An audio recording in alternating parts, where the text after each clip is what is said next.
Today is a really exciting day. We'll be looking at the orchestration of the final piece in our Chess Pieces series, The Pawn at First Light. And we've got an incredible violin soloist to perform the piece. Her name is Casey Bozell, and she really embodied all of the emotionality and all of the nuances of the piece in her performance. It's really something quite extraordinary. So let's listen to her performance of this piece, and then we'll come back and break down the orchestration.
I don't think I have the words to convey how much it means to me to have a performer at that level of musicianship play a piece that I've composed. We're writing for real people and real musicians because they bring so much with them to a piece. Casey brought this piece to life. She understood the emotions in her own personal way. And it's something that we as composers dream of, to have that kind of interaction with great musicians like Casey Bozell. All right, let's look a little bit closer at the violin solo itself. You'll notice in the violin solo part that I do have phrase markings, but I don't have any bow markings. I was taught early on to add bow markings into a soloist part or into any string section parts.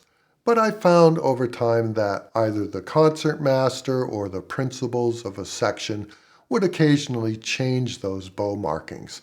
And truth be told, those changes were always for the better.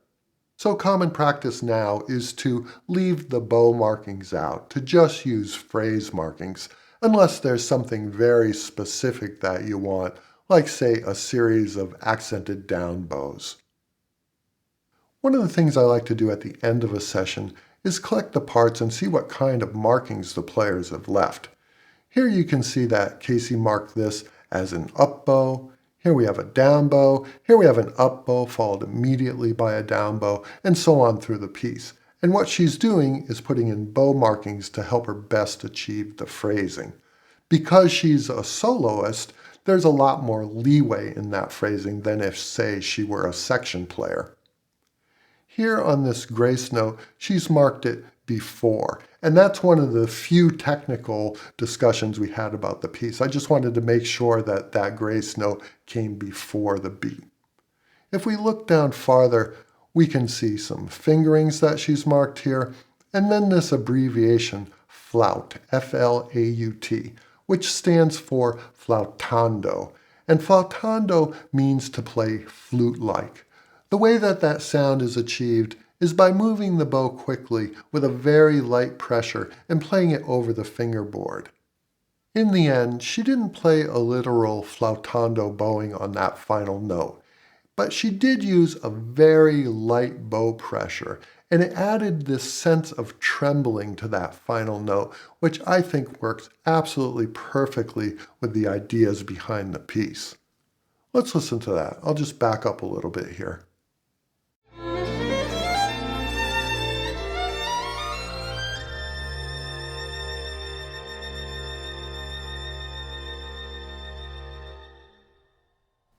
It's important to have a clear vision of how you want your piece to be performed.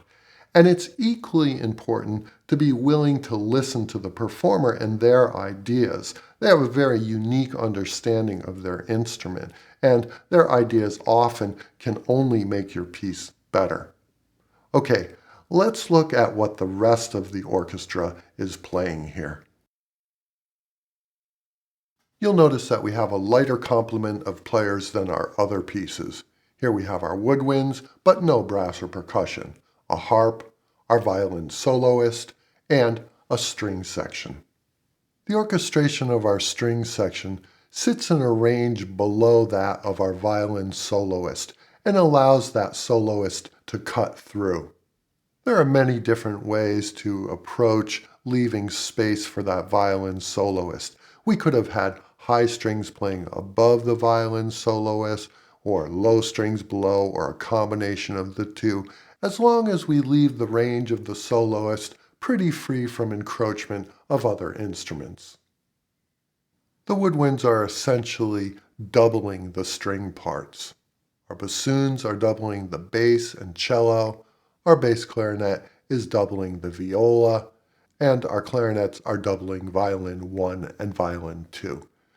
In measure 9, you can see a figure that plays in concerted rhythm with our violin soloist, and then later these broader figures which really give room for our violin soloist to shine.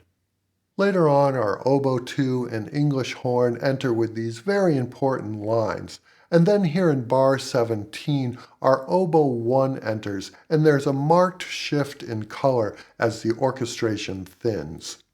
And finally, on the next page, the flutes enter. Let's listen to just the woodwinds throughout the piece.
Doubling the string section with the woodwinds adds a lot of subtly shifting colors to the piece.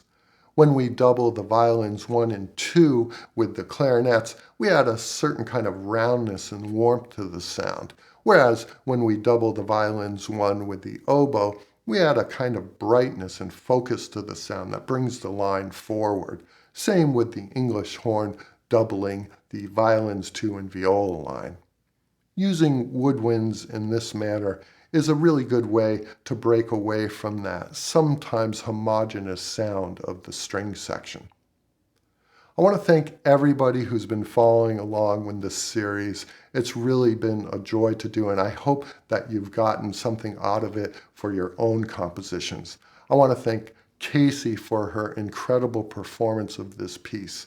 And let's listen to it one more time, remembering the story behind it of our pawn who's contemplating their place on the board and their place in the world. And as the light rises, the light of dawn, so comes the darkness of battle. So now the pawn at first light.